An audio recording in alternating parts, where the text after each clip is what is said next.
Vayikra, Levítico, la fiesta de la expiación, o el día de la expiación. Y vamos a continuar y vamos a ir despacio, como lo anunciamos originalmente, y en esta mañana es la segunda parte de este estudio, nos va a llevar varios estudios, es el día más importante, la fiesta más importante de todas las que Dios le dio a Israel, porque representa la cruz y el sacrificio de Cristo, y hoy vamos a estudiar las ceremonias, el ceremonialismo, todos aquellos detalles intrincados que estaban involucrados en este día de la expiación.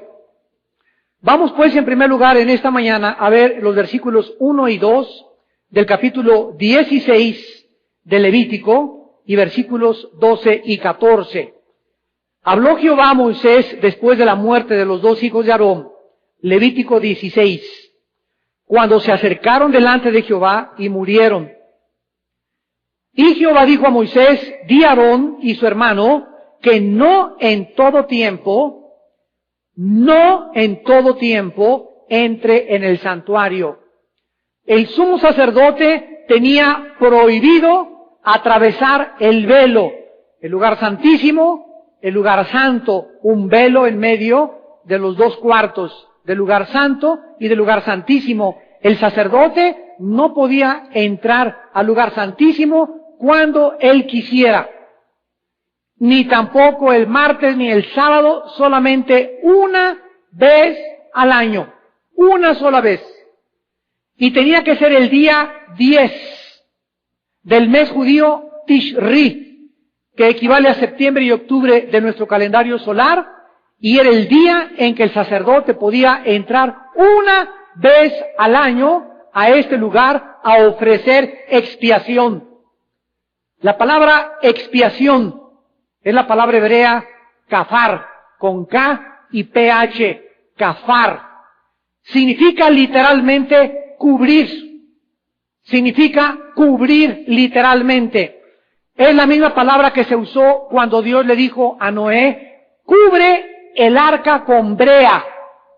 Calafatea el arca con brea para que pueda resistir las aguas y la humedad del agua no entre en la madera y no se hunda el arca. Esa palabra calafatear es la palabra que se usó kafar en el hebreo para expiar. Qué interesante que el arca iba cubierta, protegida de las aguas del diluvio.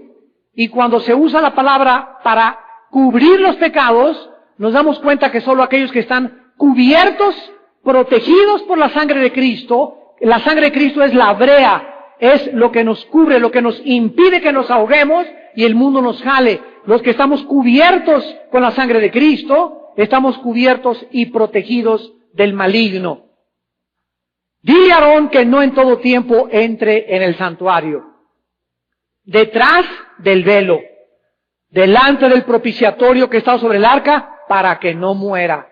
Bajo pena de muerte era este mandamiento. Bajo pena capital.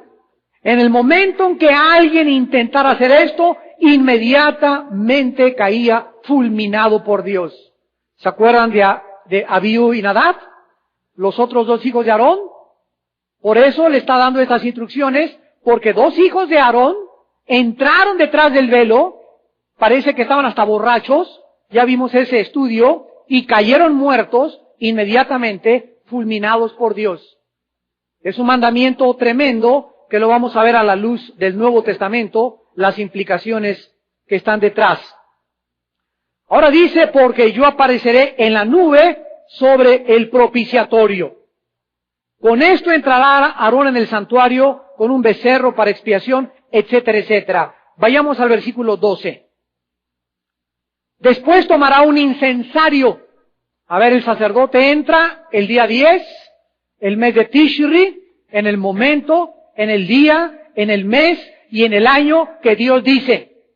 Entrando el sacerdote, tomaba del altar que estaba a la entrada, las dos manos llenas, las metía en el altar de brasas del incienso, y con ese incienso él tenía que entrar al lugar santísimo.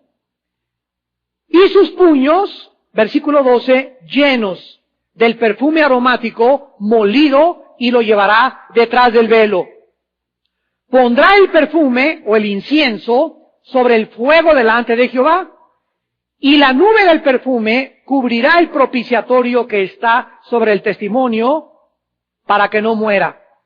Tomará luego la sangre del becerro, la rociará con su dedo hacia el propiciatorio al lado oriental, o sea, al lado este, hacia el propiciatorio, esparcirá con su dedo 7 veces de aquella sangre. Vayamos rápidamente al libro de Hebreos, en el Nuevo Testamento. Póngale una marca a Hebreos porque vamos a recurrir continuamente a este libro y veamos qué nos dice el Espíritu Santo al respecto. Hebreos 9, versículos 3 y 4.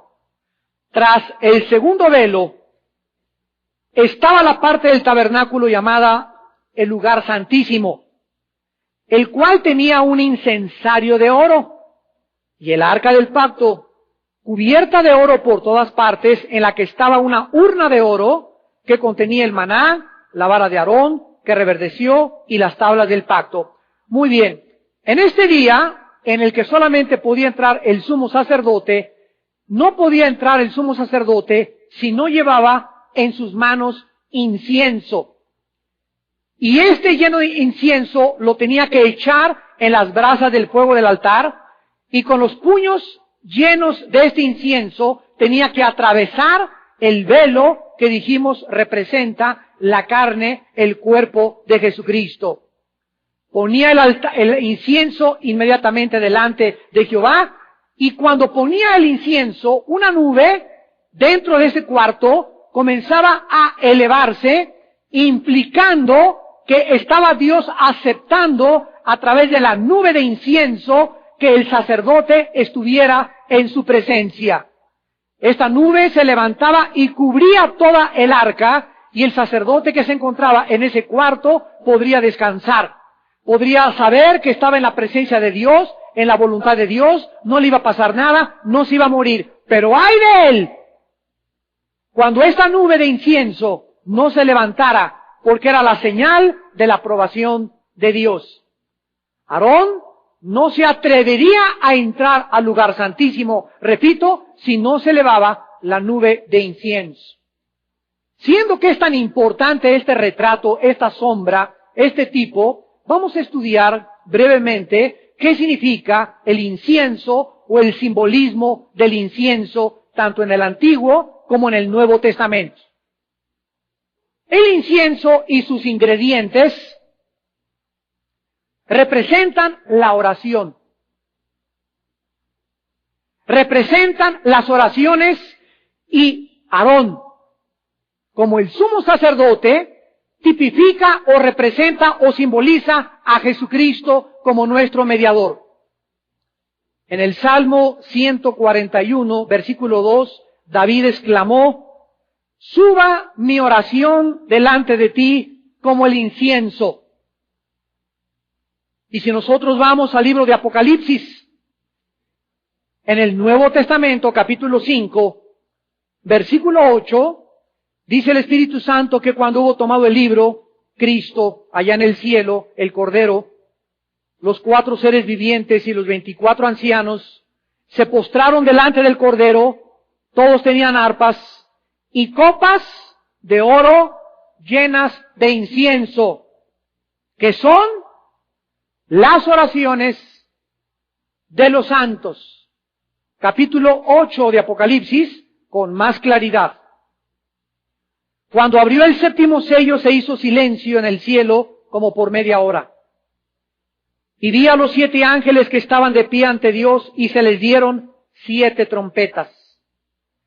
Otro ángel vino entonces y se paró ante el altar con un incensario de oro. Todo esto sucede en el cielo. Y se le dio mucho incienso para añadirlo a las oraciones de todos los santos sobre el altar de oro que estaban delante del trono. Vean este cuadro. Allá en el cielo hay un altar, un tabernáculo, todo aquello que Moisés representó en la tierra está arriba en el cielo.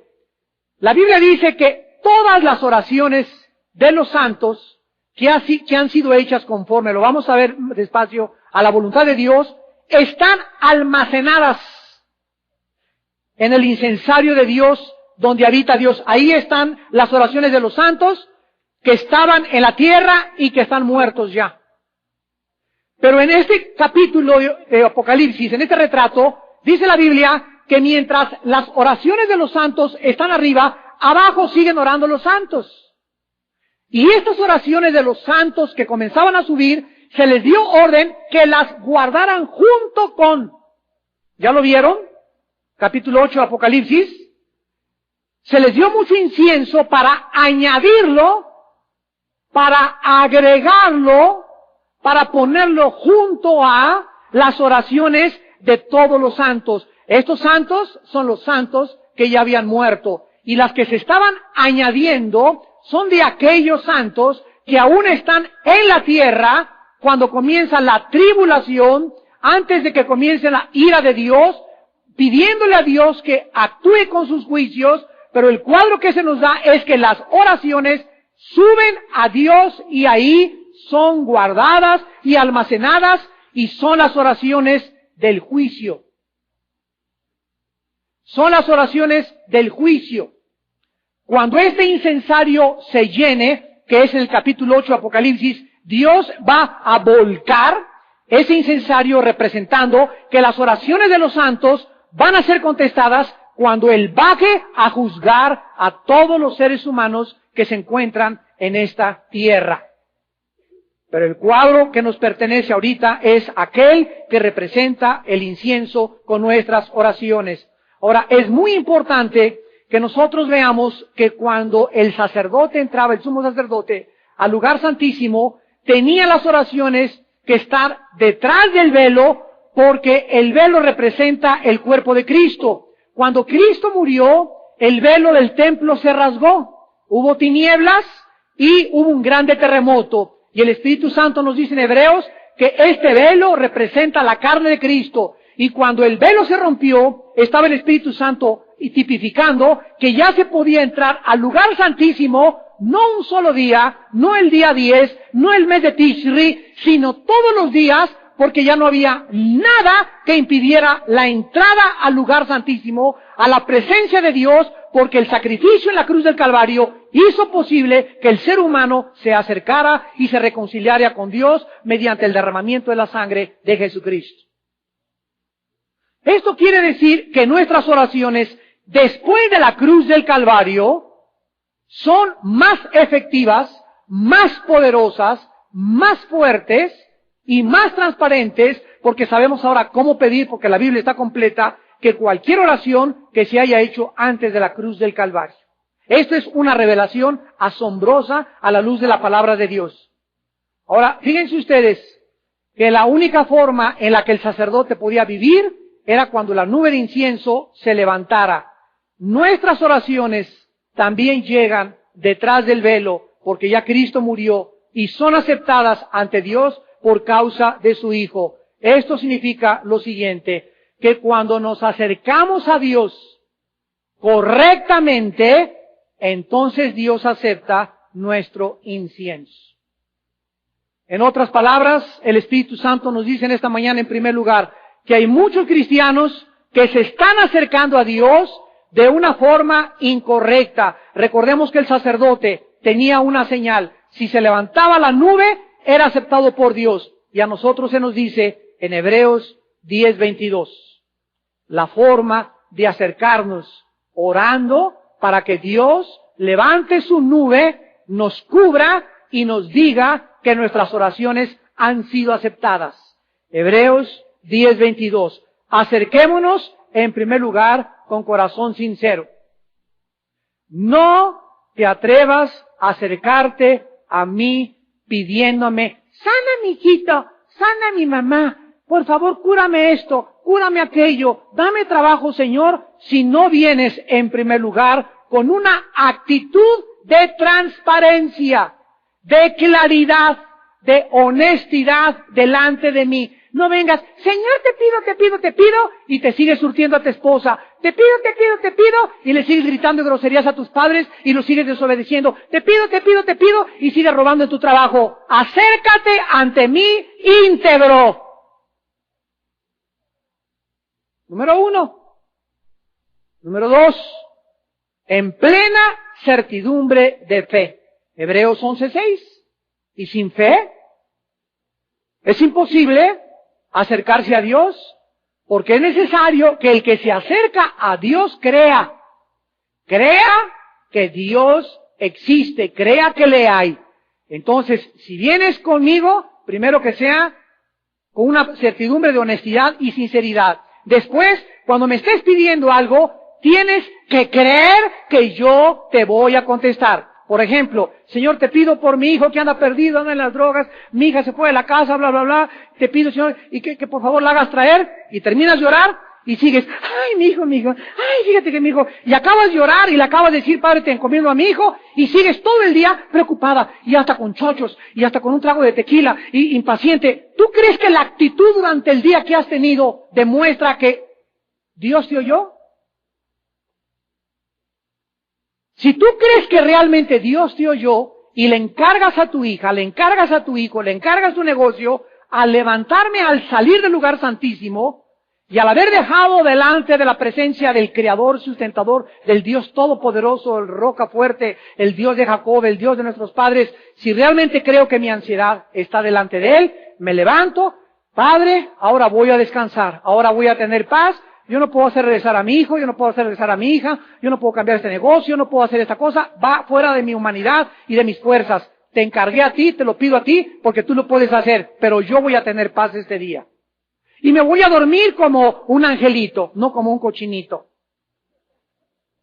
Tranquilo, calmado, me voy a levantar alabando a Dios, ¿por qué? Yo sé que mi hija, fíjate que tu hija hizo esto y tu hija hizo esto. Ok, por más que malas noticias que te lleguen, dice el Salmo 112, tu corazón sigue confiado, esperando en Dios a que Él haga y responda lo que tú le pediste. Si no creemos, no vamos nunca a recibir nada. Una hermana me llegó a avisar, hermano, fíjese que en mi casa arriba, en el piso arriba hay puros satanistas, hermano. ¿Y qué le digo? Pues ay, ore por mí, por aquí. Oh, hermana, usted está llena de Cristo y mayor es el que está dentro de usted. Viene la otra semana, hermano, que creo ahora en el 6º piso se cambiaron más satanistas. Y digo, ¿y qué? Y vino la 4ª semana, hermano, el edificio está lleno de chamucos.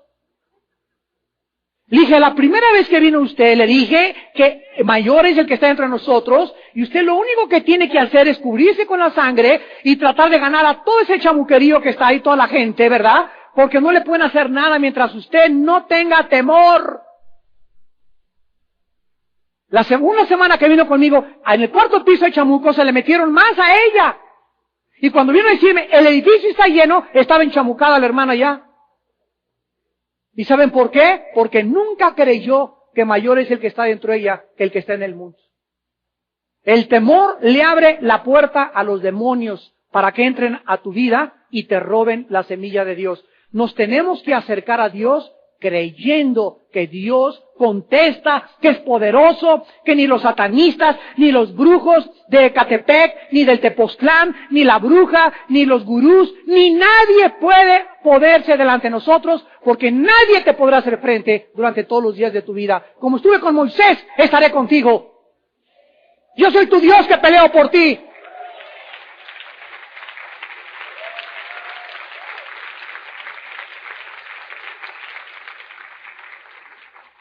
Tercera condición, Hebreos 10:22, con corazón sincero, en plena certidumbre de fe, purificados los corazones de mala conciencia. No vengas, dice Dios, Padre, te pido por mi esposa, te pido por esto, sin que antes hayas pagado al que le debes.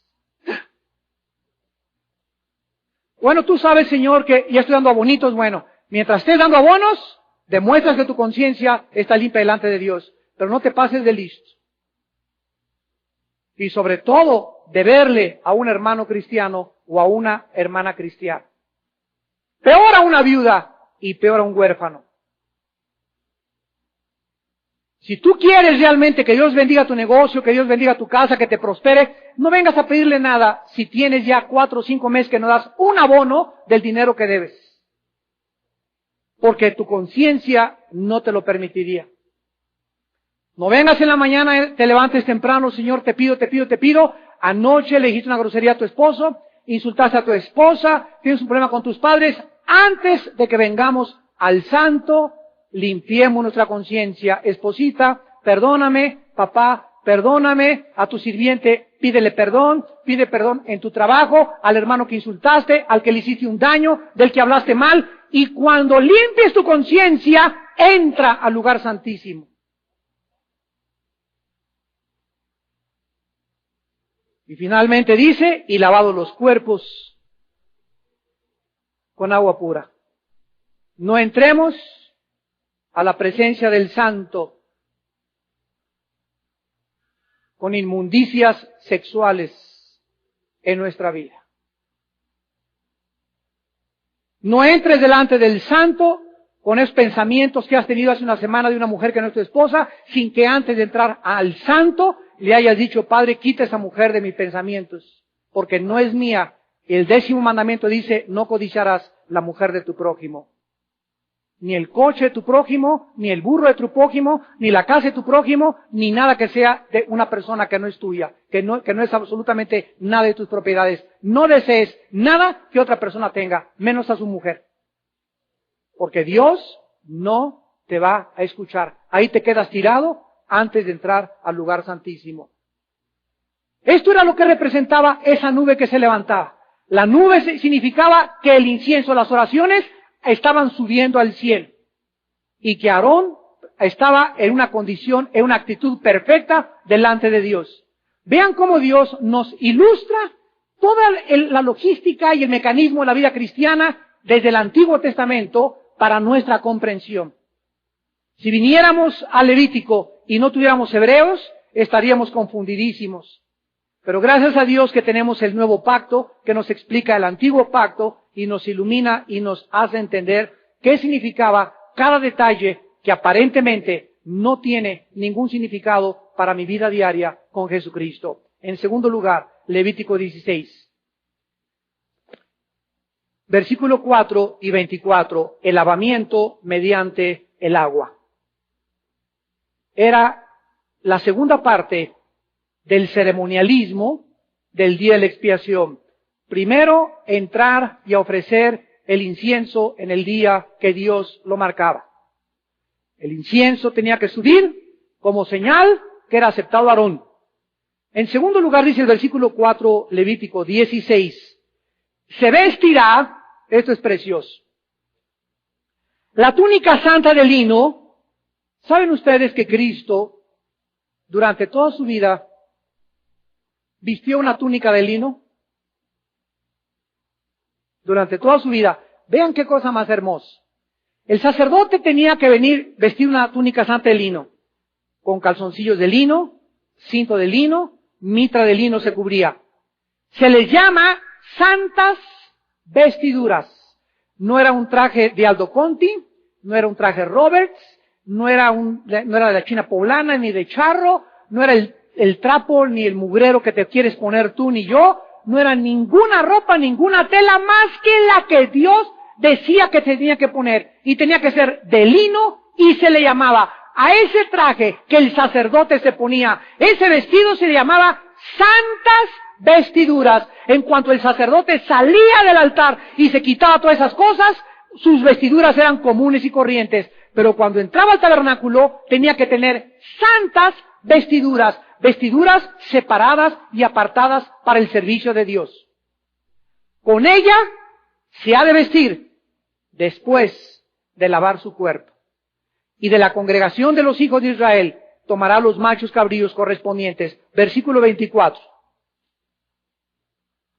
Lavará luego su cuerpo con agua en el lugar del santuario, y después de ponerse sus vestidos, saldrá y hará su holocausto, y el holocausto del pueblo, y hará la expiación por sí y por el pueblo. Antes de vestirse, tenía que lavarse.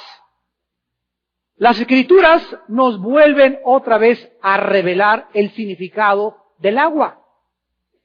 Este ceremonial, bajo el Antiguo Testamento, apuntaba o señalaba hacia el lavamiento que tendríamos nosotros a través del instrumento de la palabra de Dios. Una vez que una persona entra delante de Dios, Señor, me peleé con mi esposo, vengo en actitud de honestidad, purificado mi corazón con agua limpia, no sin mala conciencia, ya estoy delante de Dios. Después de que termino de orar, necesito venir a la Biblia para que me limpie. Si tú llegas, Señor, te pido, fíjate, soy muy carnal y le contesté a mi esposo, hice esto y veo a unas otras mujeres que no son mi esposa y estoy teniendo malos pensamientos de dinero y de economía y le confieso tus pecados y después no lees la Biblia, ese cochinero que tienes dentro, ¿quién crees que te lo va a sacar? Pero Dios nos dejó la Biblia porque cuando leemos la Biblia, hay algo en la Biblia invisible, espiritual, que entra y nos limpia. Nos purifica. El hecho de leer la Biblia te está lavando los pensamientos. Entra a la Biblia y te saca los pensamientos que quedaron pegados en las paredes de tu mente y el poder de la Biblia es tremendo para limpiarnos. Veamos esta verdad en 3 pasajes del Nuevo Testamento. El primero, en Juan 3, se lo saben de memoria, Cristo con Nicodemo. ¡Ay, Cristo! Llega Nicodemo de noche, el hipocritón de Nicodemo.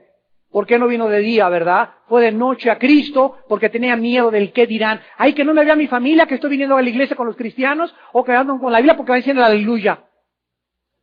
Cristo recibe a Nicodemo en su misericordia y Nicodemo le dice, Maestro, sabemos que has venido de Dios, porque nadie hace las obras que tú haces si no estuviera Dios con él. Cristo no lo deja hablar.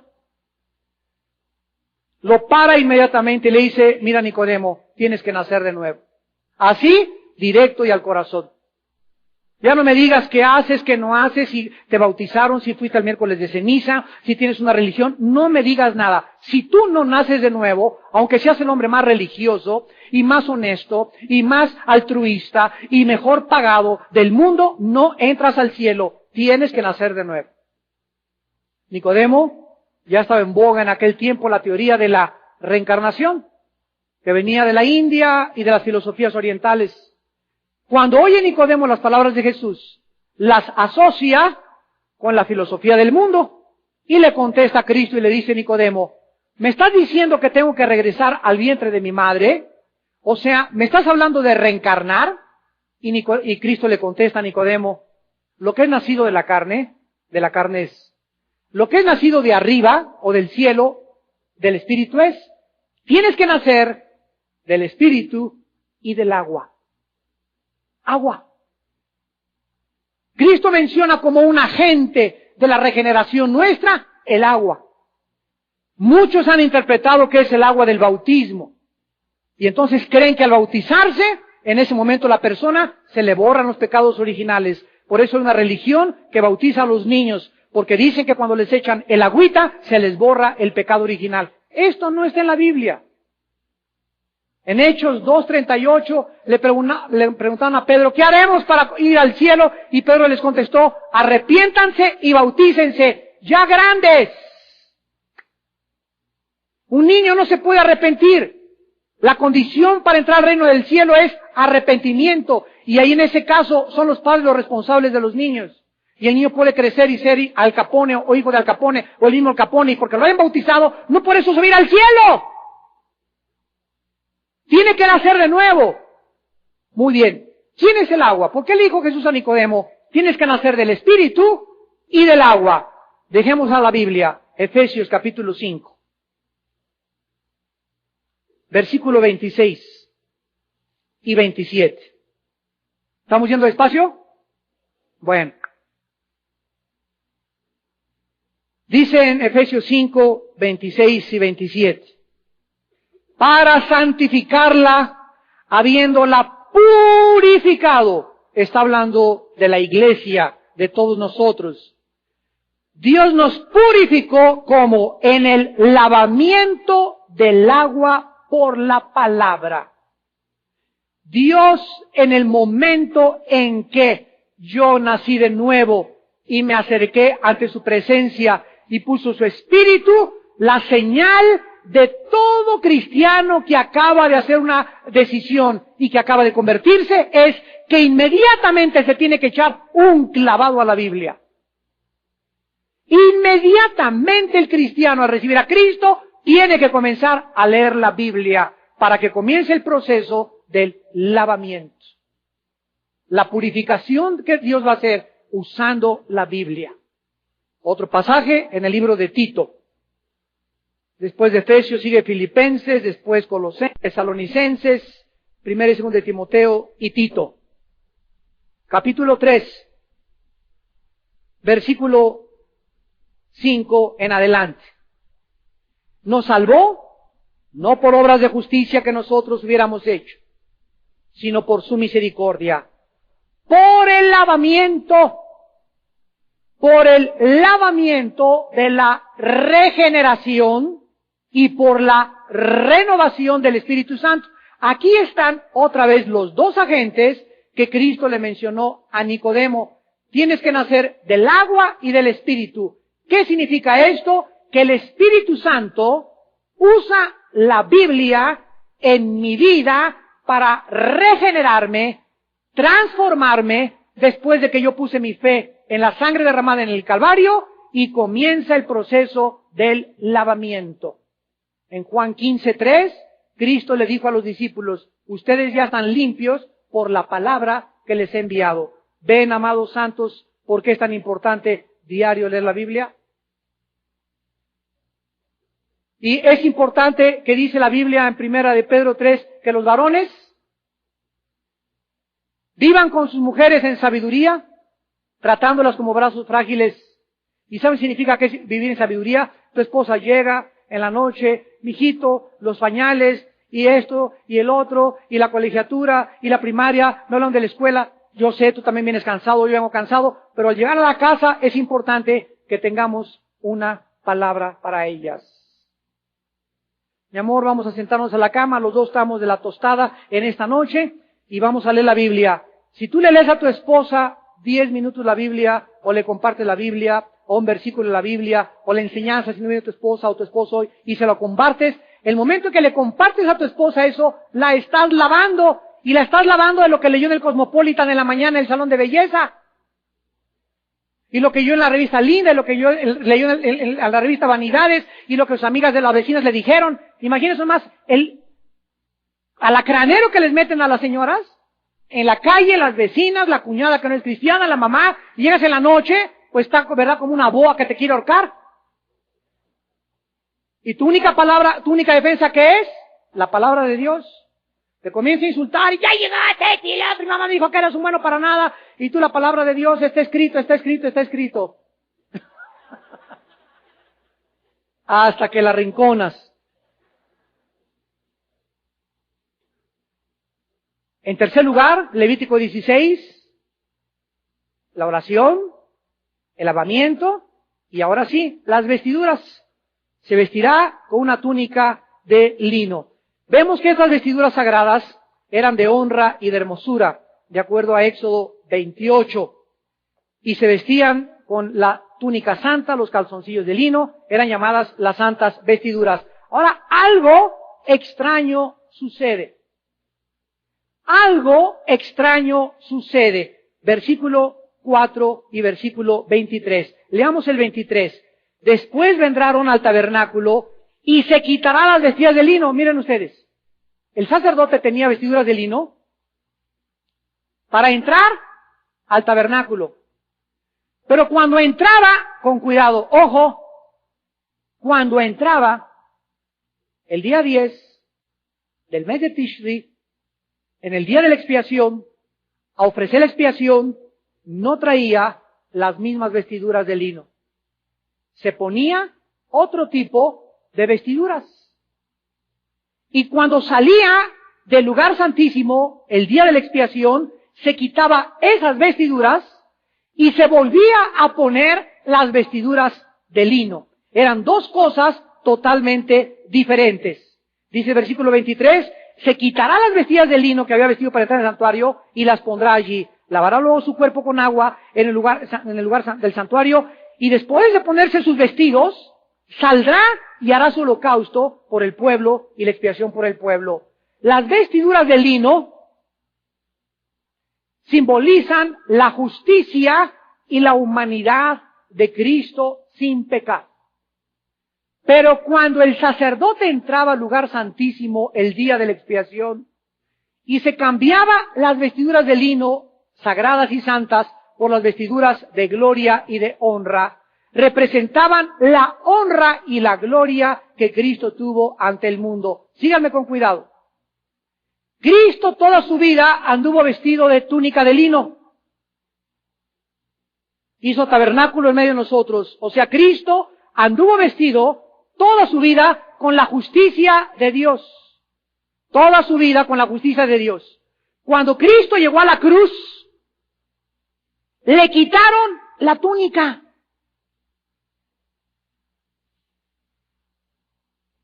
Y la tiraron al suelo.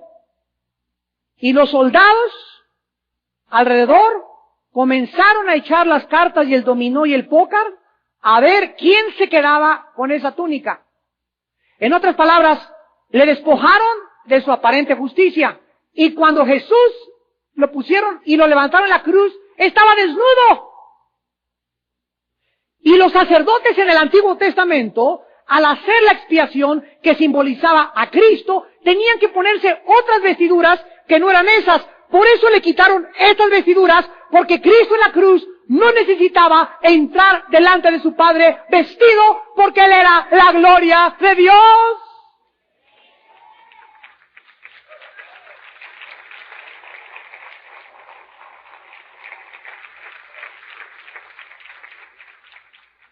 Cristo ha sido el único sacerdote que no necesitaba cubrirse para hacer sacrificio por nosotros, porque era sin pecado.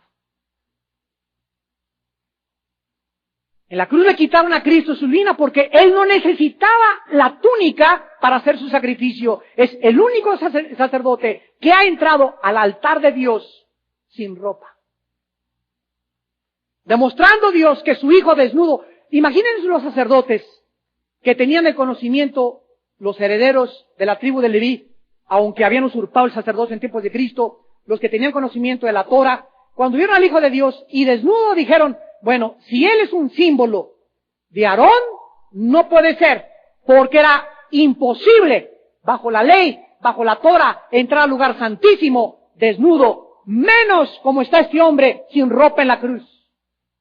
Y en ese momento su capacidad no les daba para entender que precisamente ese hombre en la cruz no necesitaba ropa ni entrar delante con los vestidos humanos para poder hacer sacrificio, porque Él era hecho más sublime que los mismos cielos. Qué increíble cómo el Espíritu Santo nos comienza a explicar todos los detalles que tuvieron lugar en la cruz del Calvario. Después de todas estas cosas venían los sacrificios. Versículo 3 y del 5 al 11, Levítico 16, y terminamos acá. Entrará Aarón con un becerro para expiación y un carnero para holocausto. La palabra holocausto significa sacrificio que se quema. En las Biblias en inglés se llama burning offering, ofrenda que se quema u ofrenda encendida. Era un sacrificio que se consumía y se convertía en cenizas. Después entraba con 2 machos cabríos, un carnero, holocaustos, ofrenda para la comida, ofrenda para el pecado, y todos estos sacrificios apuntaban solamente hacia el día de la cruz de Jesucristo.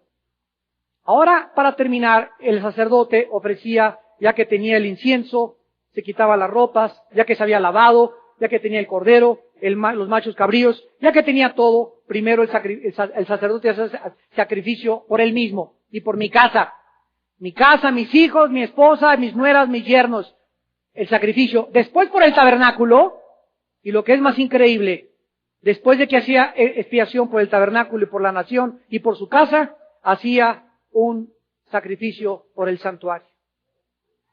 por el santuario, versículo 15 de Levítico 16, degollará el macho, cabrío en expiación, llevará la sangre detrás del velo, hará de la sangre como hizo con la sangre del becerro. La esparcirá sobre el propiciatorio y delante del propiciatorio, y así, versículo 16, purificará el santuario. Esto es absolutamente increíble. ¿Cómo es posible que el santuario, que representaba a Dios, necesitara purificarse? Hebreos 9, 22 y 23. Increíble. ¿Cómo es posible que el santuario, el propiciatorio, necesitaran purificación? ¿Qué sucedió aparte de la muerte de Cristo en la cruz? ¿Qué sucedió en el universo? Dice Hebreos 9, 22. Y casi todo es purificado según la ley con sangre, y sin derramamiento de sangre no se hace remisión. Escuchen, fue pues necesario que las figuras de las cosas celestiales, o sea, el tabernáculo, el altar, el atrio, etcétera, fuesen purificadas así, pero las cosas celestiales mismas con mejores sacrificios que esto. Si nosotros vemos ahora Colosenses capítulo 1, para terminar, Colosenses 1, ¿ya lo tienen? Lo tienen que leer conmigo, versículo 20, por medio de él reconciliar consigo todas las cosas. ¿Qué es reconciliar? Traer a la amistad. Así las que están en la tierra como las que están en el cielo. En la cruz de Cristo, desgraciadamente los cristianos hemos creído que solamente abarcó a la humanidad del planeta Tierra. Pero cuando dice la Biblia, de tal manera amó Dios al mundo que dio a su Hijo unigénito, la palabra mundo no es planeta, es cosmos. En el griego. Y cosmos abarca toda la creación de Dios fuera del sistema de nosotros. La muerte de Cristo hizo reconciliación con nosotros y con las cosas que están en los cielos, fuera del planeta Tierra. ¿Por qué? Porque el universo fue manchado por el pecado, salpicado y sigue contaminado por la rebelión de Satanás. Antes de que aquí el pecado entrara al mundo, ya existía el pecado en el universo. El pecado entró al mundo por un hombre, el instrumento fue Satanás, usó a Eva y Adán, pero antes Satanás ya había contaminado los cielos y el sacrificio de Cristo hizo impacto y purificó también los mismos cielos. Y gracias a esta purificación de los cielos, nosotros algún día podremos ver que el Dios los va a transformar y los va a cambiar en cielos y tierra nueva, gracias a la segunda venida del Hijo de Dios. Dios en esta mañana quiere que sepas que todas las cosas que se hacían en el tabernáculo tenían un simbolismo que nadie puede entender más que las personas que tienen al Espíritu Santo. Tú en esta mañana tienes que comprender que necesitas invitar a Cristo a tu vida como tu Señor y tu Salvador. Y dice la Biblia que el sacerdote entraba una sola vez. Dios a muchos en esta mañana les está hablando solamente una vez, por última vez. Yo no sé quiénes son, pero muchos de ustedes mañana no estarán vivos. Tal vez el miércoles, o tal vez vivas 3 años, pero Dios sabe que hoy es tu última oportunidad, porque solo conoce tu corazón de que le entregues tu vida a Cristo. Dice la Biblia que Cristo fue ofrecido una sola vez, para siempre, y con una ofrenda nos hizo perfectos a los santificados. Hebreos capítulo 9. Y Dios quiere que tú entiendas en esta noche que tú no vas a entrar cuando tú quieras. Ahora sí, Señor, tengo ganas de arrepentirme. No es cuando tú quieras, es cuando el día que Dios te dice, el día que Dios te llama, hoy es el día de tu salvación. No es cuando tú quieras entrar a su presencia, es cuando Él te llama y te dice, ven ahora, te estoy llamando para que seas mi hijo y mi hija. Dios quiere en esta mañana quitarte esas ropas mugrosas que tienes, que simbolizan nuestras obras sucias, tu hipocresía, mi hipocresía, todo lo que teníamos Dios nos los quita y lo sepulta en el océano, debajo de la tierra, jamás se vuelve a acordar del abrigo cochino que yo traía a Dios, y cuando recibo a Cristo, Dios toma el vestido, esa justicia de Cristo, y nos envuelve en ella. Y ahora camino yo en la vida como caminó Cristo, con la justicia del Hijo de Dios. A donde quiera que voy, voy con la justicia. No es mi justicia, yo no soy justo, no hay justo ni aun uno. Es una justicia imputada. Es una justicia que es la que me permite acercarme delante de Dios, porque sin esa justicia, Dios me sacaría patadas del templo. Y ahora con esa justicia necesito lavarme todos los días con la palabra de Dios y comer la palabra todos los días, porque todos los días se manchan mis ropas que Dios me ha puesto con el pecado y tengo que lavarme todos los días con ellas y todos los días buscar la presencia y acercarme delante de Él para que Él me diga, mi gozo te dejo para que tus oraciones sean cumplidas y para que sepas que yo contesto la oración. Todos estos símbolos nos ilustran cómo debemos de vivir, qué es lo que debemos hacer y la forma como Dios se agrada de nosotros. Y tú tienes esta oportunidad en esta mañana de venir a la cruz de Cristo, entregarle tu vida y aceptar que Él te ponga, porque nosotros no tenemos esta justicia, estos vestidos santos que Él nos viste. No necesitas que una persona te canonice o te haga santo. Si hubiera Dios querido hacer santo a David, hubiera reprobado asesino y adúltero.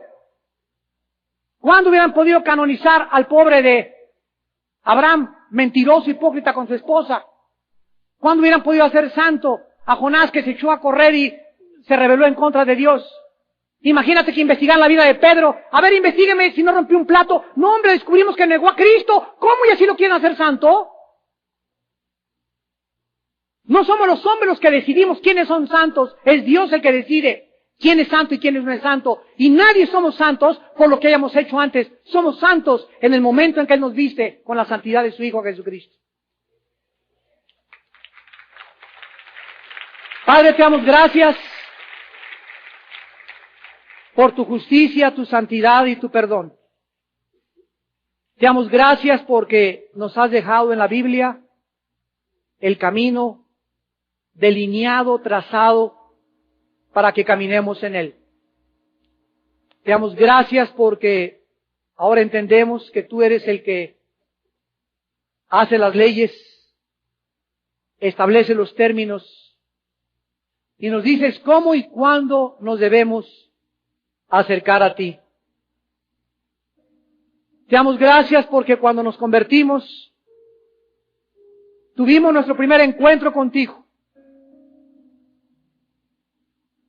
Nuestros trapos inmundos, nuestros pecados, no los volverás a ver jamás.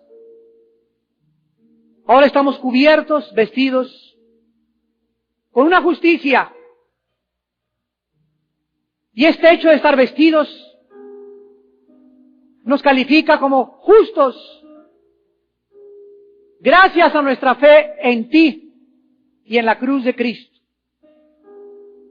Porque justificados por la fe, declarado por Dios justo en esta mañana, el primer fruto de la justicia de Cristo en tu vida es la paz con Dios.